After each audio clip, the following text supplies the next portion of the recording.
Hi friend, आज से हम लोग केमिस्ट्री चैप्टर सेकंड स्टार्ट करने वाले हैं। Class 10 chemistry chapter second first chapter हम लोगों ने कंप्लीट कर दिया है। उसका प्लेलिस्ट में अपने इस लेक्चर के डिस्क्रिप्शन बॉक्स में ऐड कर लूंगा। अगर आप उस लेक्चर को नहीं देखे हैं तो पहले उस लेक्चर को देख लें और फिर इस लेक्चर को देखें। तो चलिए हम स्टार्ट करते हैं। पहला जो हमारा चैप्टर तो हो चुका है, दूसरा चैप्टर है acid base and salt. Chapter का नाम क्या है? Acid base and salt. Acid base and salt. तो एक एक करके हमारा जो पर्पस होता है कि एक एक लाइन को पढ़ना, तो हम सबसे पहले एक एक लाइन पढ़ेंगे एनसीईआरटी का और उसके कॉन्सेप्ट को क्या करेंगे, समझेंगे। You have learned about previous classes that the sour and bitter taste of the food are due to acid and base. तो हम लोगों ने प्रीवियस चैप्टर में इतना तो पढ़ चुका है कि sour and bitter taste of the food. Sour taste जो होता है एसिड के कारण होता है और बिटर यानी तीखा जो टेस्ट होता है वो बेस के कारण होता है। तो sour and bitter taste is due to acid and base respectively present in them. If someone in the family is suffering from a problem of acidity, अगर कोई हमारे घर में एसिडिटी की प्रॉब्लम से सफर करता है, after overrating, which of the following would you suggest as a remedy? Lemon juice, winger या बेकिंग सोडा सोल्यूशन। तो हम लोग रेमेडी के रूप में जो है एसिडिटी किसी को हुआ है तो विंगर जूस दे देंगे, लेमन जूस दे देंगे, विंगर या बेकिंग सोडा सॉल्यूशन दे सकते हैं। Which property did you think while choosing the remedy? ये सब जो घरेलू हम उपचार करते हैं, जो रेमेडी करते हैं, इसका वो क्यों चूज करते हैं हम लोग? Surely you must have used your knowledge about the ability of the acid and base to nullify each other effect. हम इस नॉलेज का यूज करेंगे कि एसिड जो है वो बेस को नलिफाई कर देता है, इसलिए हमको जब एसिडिटी होता है तो हम बेस लेते हैं। ठीक है। Recall how we taste sour and bitter substance without tasting. Recall how we taste sour and bitter substance without tasting. बिना टेस्ट किए हम सावर और बिटर सब्सटेंस कैसे पहचान सकते हैं? कैसे पहचान सकते हैं कि कोई सब्सटेंस सावर है, कोई सब्सटेंस बिटर है? बिना हम टेस्ट किए तो कैसे बता सकते हैं? इसके एक आ रहा है। नेक्स्ट में चलते हैं आगे। इसके आगे हमारा क्या है?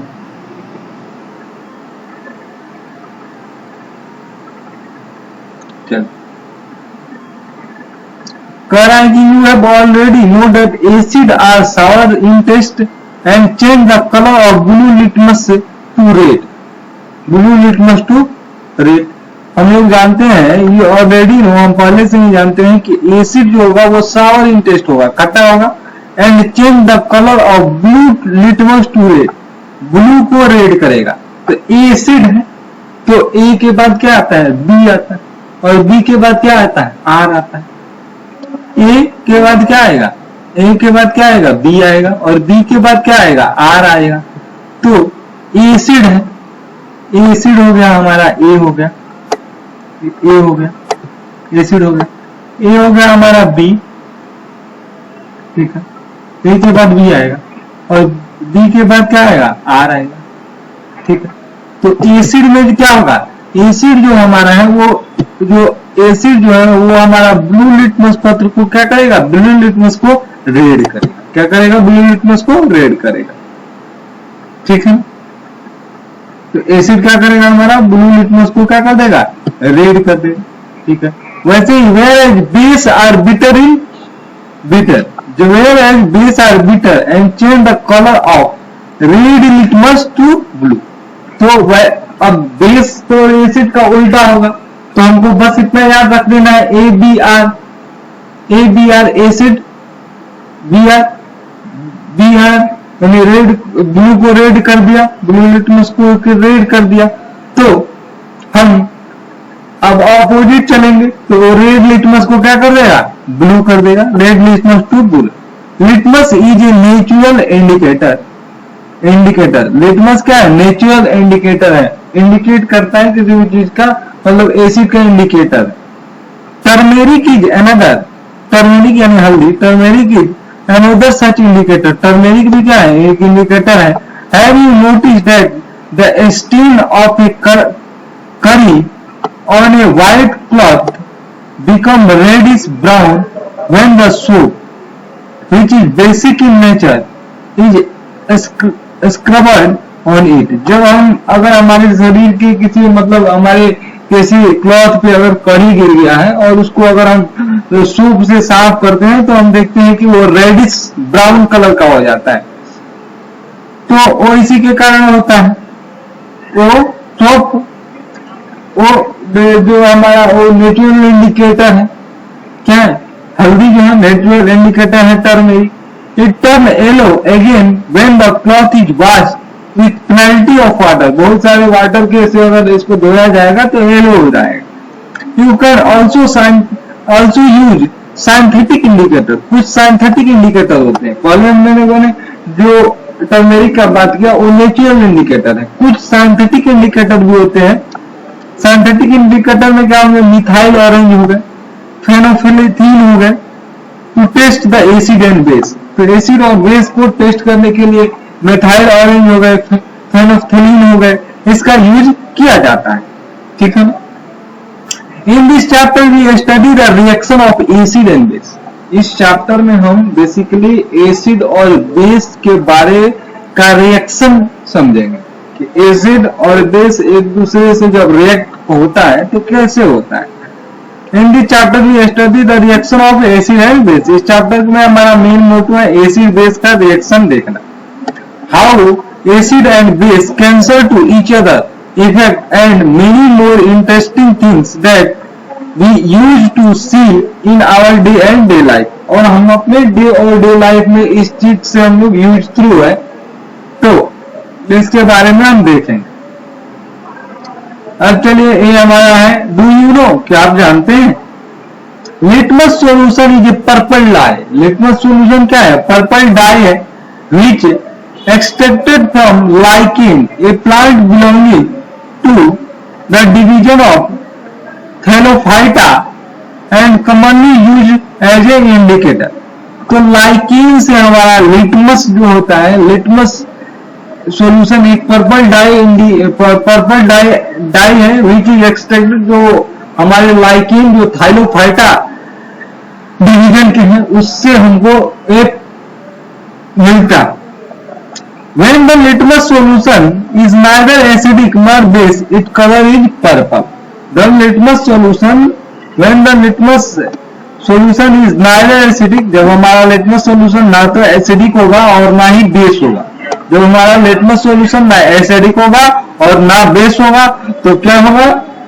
पर्पल कलर का होगा। क्या होगा? किस कलर का होगा? पर्पल कलर का। There are many other natural material like red cabbage leaf, turmeric, colored petal of sunflower such as hydrangea, petunia,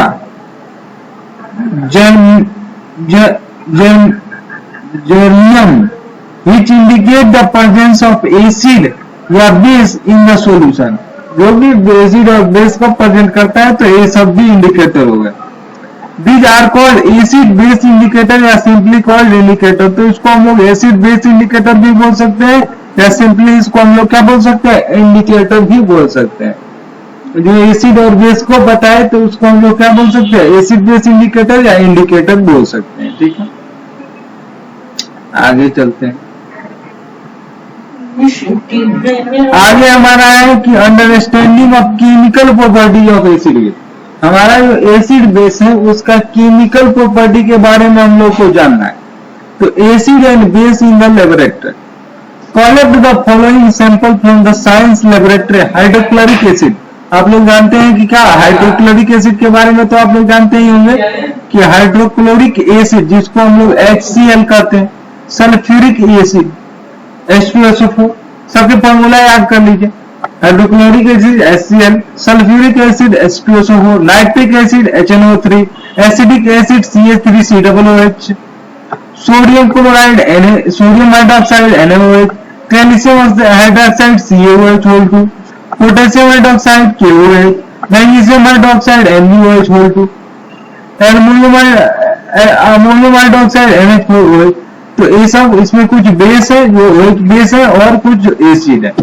Put a drop of each above solution on a watch glass and test with drop of following indicator as shown in the table. Which can the color did you observe with red litmus, blue litmus, phenolphthalein and methyl orange solution for each of the solution। तो सारे solution के लिए हम phenolphthalein और methyl orange as indicator क्या करेंगे, use करेंगे और टेबुलेट करेंगे। तो ये हमारा एक्टिविटी है जो कि हम लोग अपने स्कूल में कर सकते हैं।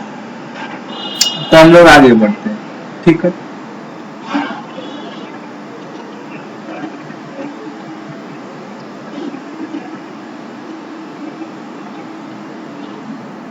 तो हम लोग आगे बढ़ते हैं।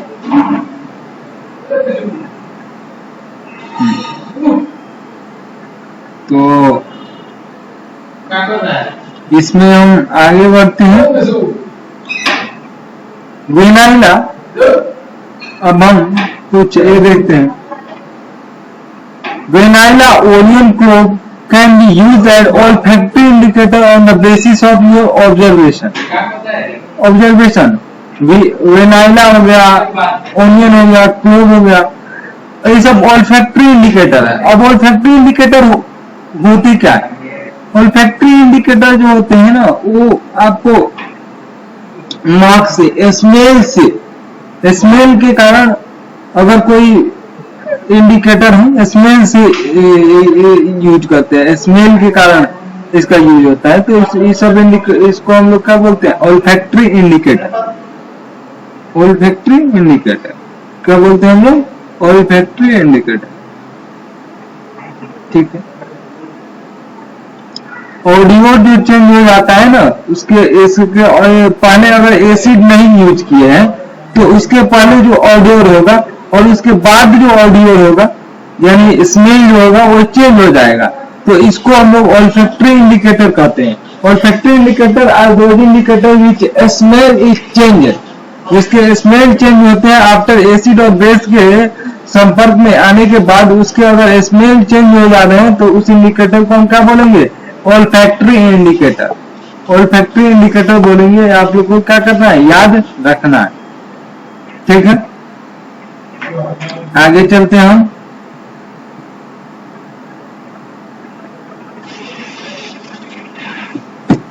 Ganesh, note that metal in the above reaction displace hydrogen from the acid। तो हम रिएक्शन देखते हैं एसिड का हम लोग रिएक्शन देखेंगे कि एसिड कैसे रिएक्ट करता है। How do acid and base react with metal. तो एसिड और बेस जो है दोनों मेटल के साथ कैसे रिएक्ट करते हैं उसके बारे में हम लोग क्या करेंगे, देखेंगे।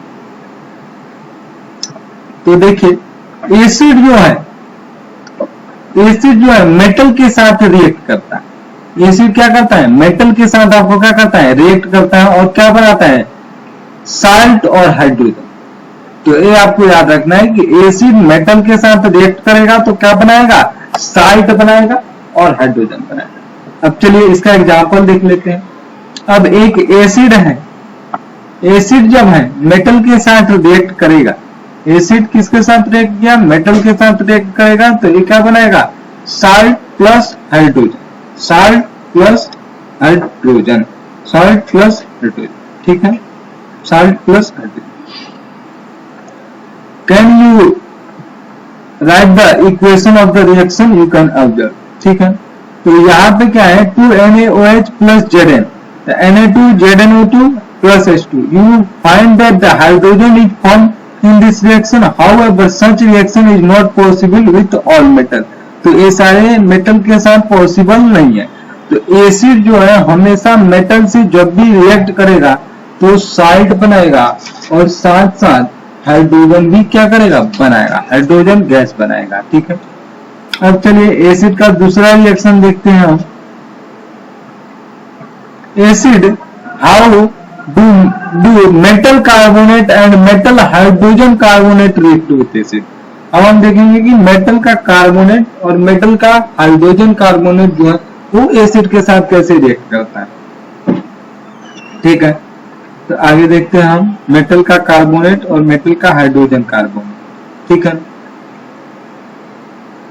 एसिड के साथ। तो देखिए यहां पे जो हमारा मेटल का कार्बोनेट है, यहां पे क्या है, मेटल का कार्बोनेट है, यहां पे मेटल का कार्बोनेट है Na2CO3।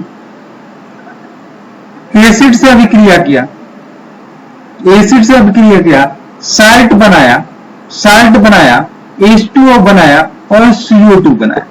साल्ट बनाया, H2O बनाया, CO2 बनाया।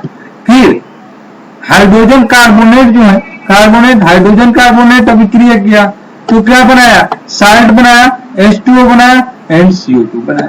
तो कार्बोनेट एंड हाइड्रोजन कार्बोनेट कोई भी हो अभिक्रिया करेगा तो क्या बनाएगा, साल्ट, H2O प्लस CO2। क्या बनाएगा, साल्ट, H2O प्लस CO2।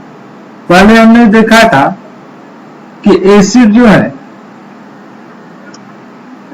पहला एक हो गया था एसिड, पहले में एसिड था हमारा, यहाँ पे एसिड मेटल से अभिक्रिया किया तो साल्ट प्लस हाइड्रोजन बना। एसिड मेटल के साथ अभिक्रिया किया, पहला जो हमारा ए था कि एसिड मेटल के साथ अभिक्रिया किया तो क्या बनाया, salt plus hydrogen. Acid metal के साथ जैसे अभिक्रिया किया तो क्या बनाया, साल्ट प्लस हाइड्रोजन। सेकेंड में क्या हुआ कि एसिड मेटल के कार्बोनेट और हाइड्रोजन कार्बोनेट के साथ जब अभिक्रिया किया ना तो क्या बनाया, salt plus H2O plus CO2। क्या बनाया, salt plus H2O plus CO2। तो मेटल के कार्बोनेट और हाइड्रोजन कार्बोनेट से जब अभिक्रिया किया तो क्या बनाया, साल्ट बनाया, H2O बनाया एंड CO2 बनाया। ठीक है, तो इतना आप लोग को समझ आ जाना चाहिए। तो पहले क्या था, पहले हमारा एसिड मेटल से अभिक्रिया किया तो साल्ट प्लस हाइड्रोजन गैस बनाया। सेकंड में क्या था, एसिड हमारा कार्बोनेट या हाइड्रोजन कार्बोनेट से, मेटल के हाइड्रोजन कार्बोनेट से अभिक्रिया किया तो क्या बनाया, साल्ट बनाया, H2O बनाया और CO2 बनाया। तो ये आपको याद हो जानी चाहिए एक क्वेश्चन, ये जनरल फॉर्म है। ठीक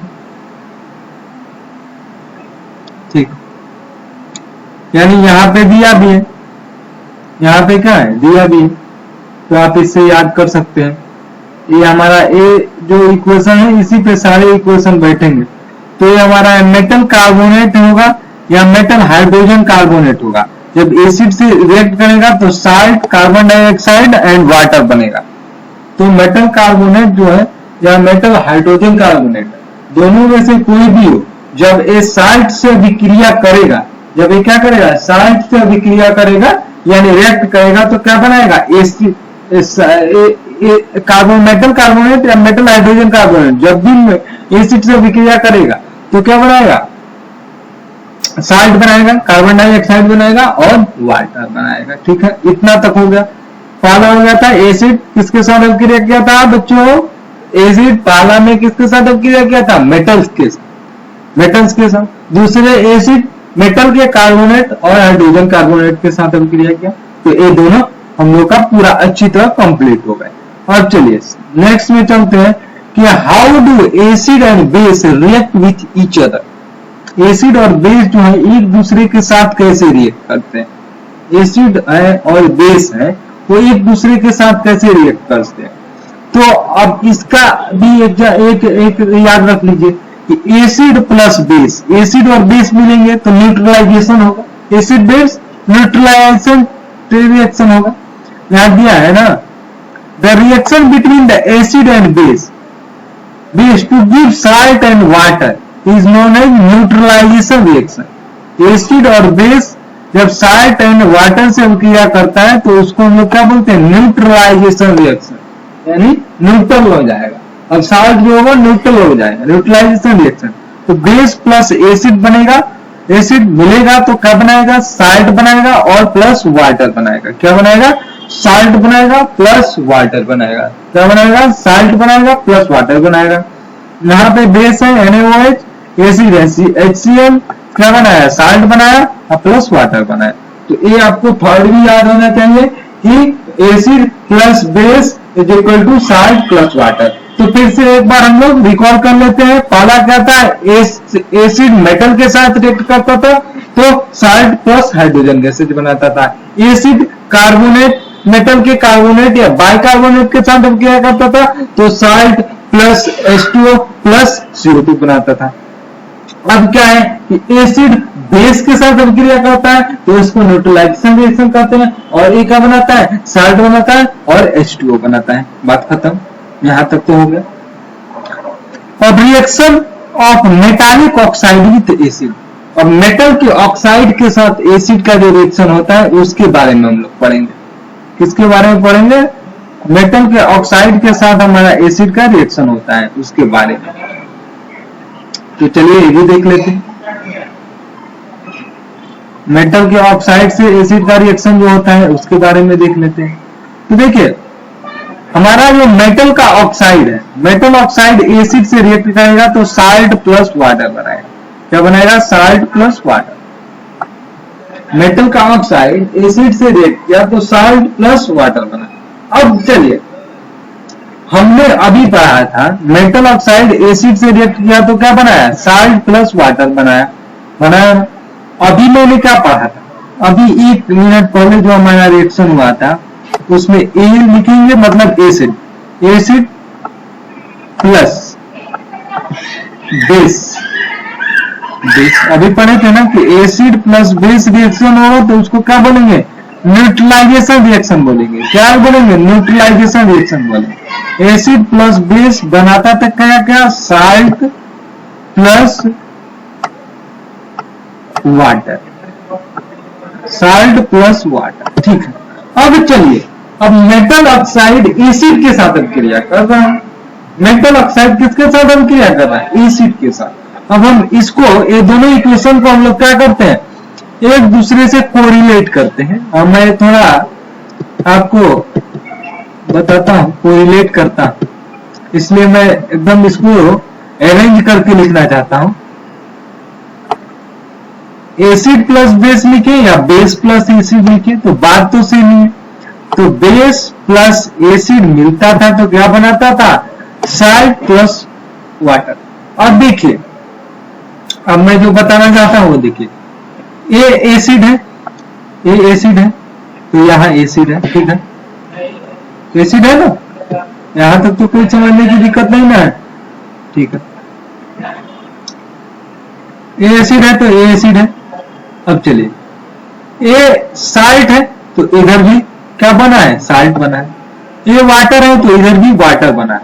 अब एक बन कब सकता है, जब एसिड और बेस रिएक्ट होगा। तो इसका मतलब है कि मेटल जो ऑक्साइड है वो बेसिक इन नेचर है। इससे ये भी पता चल रहा है कि metal oxides are basic in nature. तो मेटल के ऑक्साइड जो होते हैं एसिड के साथ अभिक्रिया करते हैं, सो साल्ट प्लस वाटर बनाया। अब पहले मैंने क्या पढ़ा था, base plus acid salt plus water बनाएगा, यानी मेटल ऑक्साइड जो होगा वो क्या होगा, बेसिक इन नेचर होगा। Metal oxide are basic in nature. तो ये दोनों के कोरिलेशन से हमारा ये निकल गया कि हमारा मेटल्स का ऑक्साइड जो होगा वो क्या होगा, बेसिक इन नेचर होगा। मेटल का ऑक्साइड क्या होगा, basic in nature.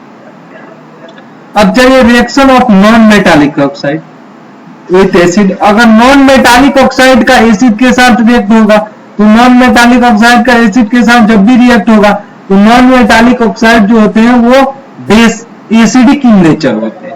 Metallic oxide is basic in nature and non metallic oxide is acidic in nature. ठीक है, अब चलिए इन सोर रिएक्शन, ठीक, तो नॉन मेटालिक ऑक्साइड जो होगा वो क्या होगा, एसिडिक होगा। अभी हमने पढ़ा मेटालिक ऑक्साइड जो होगा वो बेसिक इन नेचर होगा और नॉन मेटालिक ऑक्साइड जो होगा वो क्या होगा, एसिडिक इन नेचर होगा। तो इतना तो हमारा कॉन्सेप्ट क्लियर हो गया। ठीक है, reaction of non metallic oxide with base. अब नॉन मेटालिक ऑक्साइड है, बेस से अभिक्रिया किया तो साल्ट प्लस वाटर बना। अब चलिए यहां पे हम कह सकते हैं, अब चलिए हाँ यहां पे हम कह सकते हैं कि ए नॉन मेटालिक ऑक्साइड हुआ, एक non metallic oxide plus base से अभिक्रिया किया तो क्या बनाया, साल्ट बनाया प्लस वाटर बनाया।